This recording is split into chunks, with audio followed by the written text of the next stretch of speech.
This episode of the Young Turks is brought to you by GoToMeeting, online meetings made easy. Unlikely ally today in the WikiLeaks case, a Republican congressman. Except when you find out who it is, you're going to say, no, that was likely. Right. But it was a strong, strong case that he made for it.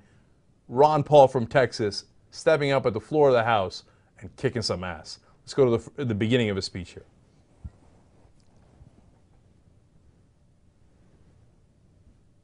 Clip A. WikiLeaks' release of classified information has generated a lot of attention worldwide in the past few weeks.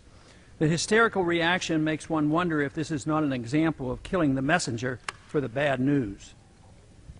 Despite what is claimed, information so far released, though classified, has caused no known harm to any individual, but it has caused plenty of embarrassment to our government.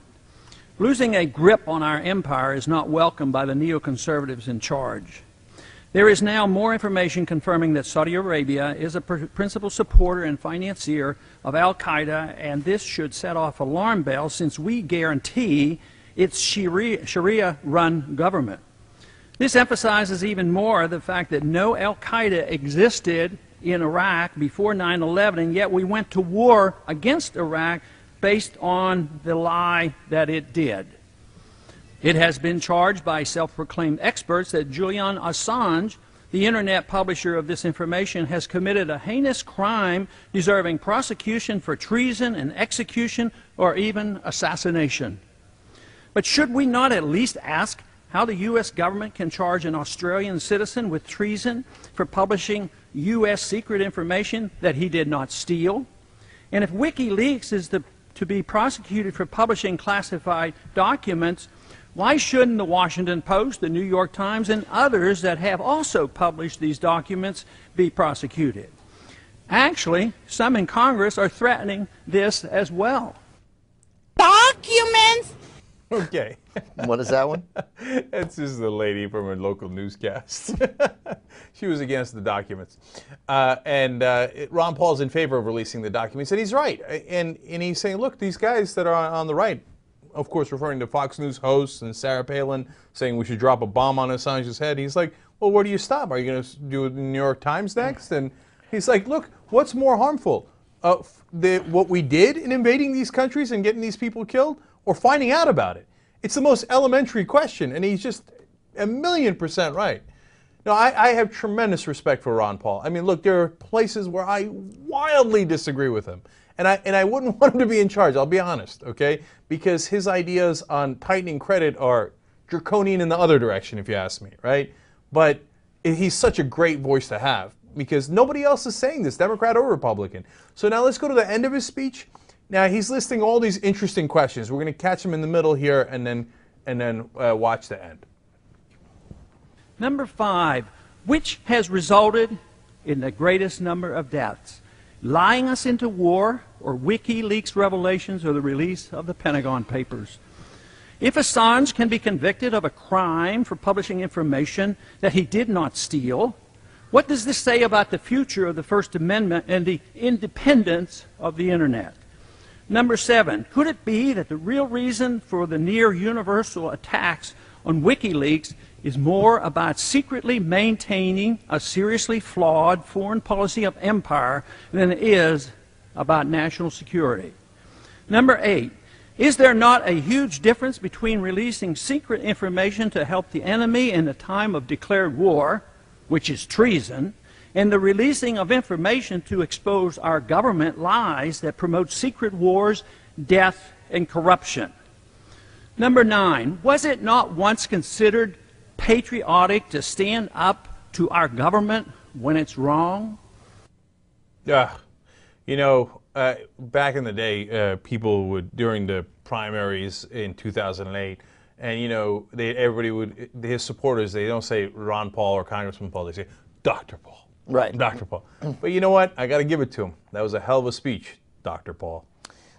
You know, one of the hallmarks of the First Amendment in the press here in America is the notion that the Supreme Court has upheld prior restraint, that you can't stop something, even if you think it's going to be bad, you can't stop them before they publish it. We can't have a system like they have in England where you keep information from showing up. Obviously, though, if we start prosecuting people like Julian Assange, no matter what you think of him, and I think there's some evidence that WikiLeaks has been occasionally reckless, but no one else is doing it, and we have this giant sort of clamp on secrecy. So you're criticizing probably the wrong guy, and they can do it better. But so let's have them do it better. But but that if we start doing this, the prosecution afterwards, you think that those Republicans in Congress and Sarah Palin and Fox News, no, they'll just want to take the next step. It's not enough that we prosecute them. The problem is the information got out there, and we got to stop that. So then you're going to get to the point where the New York Times has a story that Bush ignored the wiretapping court and went around it and just ignored it and broke the law, violated the Fourth Amendment of the Constitution, and they won't be able to do that story because it endangers national security, and they'll stop it ahead of time, and then we live in a different country. And I'm not, I'm not a slippery slope guy, but you start prosecuting people for releasing information that they didn't steal, that doesn't aid the enemy, we're in a dangerous, horrible place. Like, this is a no-brainer. You can have an interesting conversation about the responsibility that WikiLeaks has, the responsibility that the media has in dealing with WikiLeaks, and they've been okay at times. Other times they've just thrown information out there a little bit recklessly. Monday, some people who apparently hate Julian Assange in WikiLeaks are going to start their own thing called OpenLeaks, and they're going to work more closely with media sources, and we're trusting then that those media sources are going to vet the stuff very thoughtfully. That's how this process is supposed to work. And they're not going to throw stuff up as randomly, but the idea is still the same, an open avenue for whistleblowers to come forward to have information released. There's no point in prosecuting Julian Assange because you can't, so you could shut down WikiLeaks, the open leaks, and then, LikiLeaks. I mean, it's all. I can't wait for LikiLeaks. That's going to be awesome. I mean, it's all coming. You can't. That's the 50 cents putting that one out. You can't, man, you can't arrest them all. All right, so first of all, I totally agree. Look, I'm a guy, I'm going to give, I'm a big fan of Julian Assange in the sense that somebody had to do it. He did it. It was brave.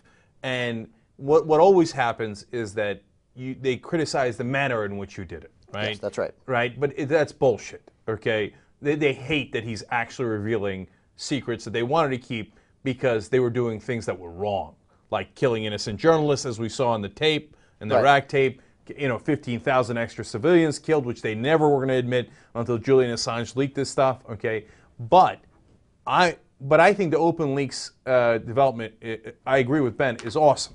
Okay, because then it's not just about one person. Because this whole thing isn't. Julian Assange is a symbol. It's not that we live or die with Julian Assange. I'm incredibly happy that he started it.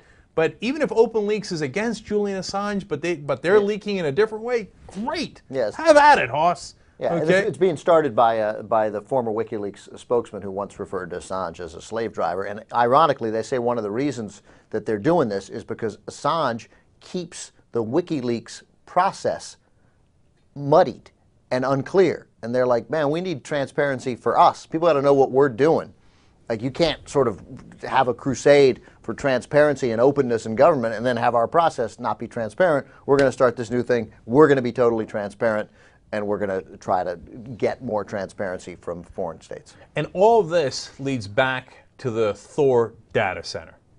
Okay, because Iceland is hopefully about to pass a law that says, all you leakers, we got your back. Okay, we're going to protect you here, and you're going to be allowed to leak, and we're not going to bend to international pressure to clamp down on you, et cetera, et cetera. Now, I hope they pass that law, and where they're going to store the servers is the Thor data center. No, that's great, the Thor data center. Come on. That's good stuff. That's even better than WikiLeaks. Young Turks have a new sponsor, GoToMeetings. Online meetings made incredibly simple. You can set it up in 2 minutes, and you can talk to anyone from anywhere. And it's only $49 a month, and it's unlimited. You can actually go to gotomeeting.com/Turks and get a 30-day trial. I never heard anybody.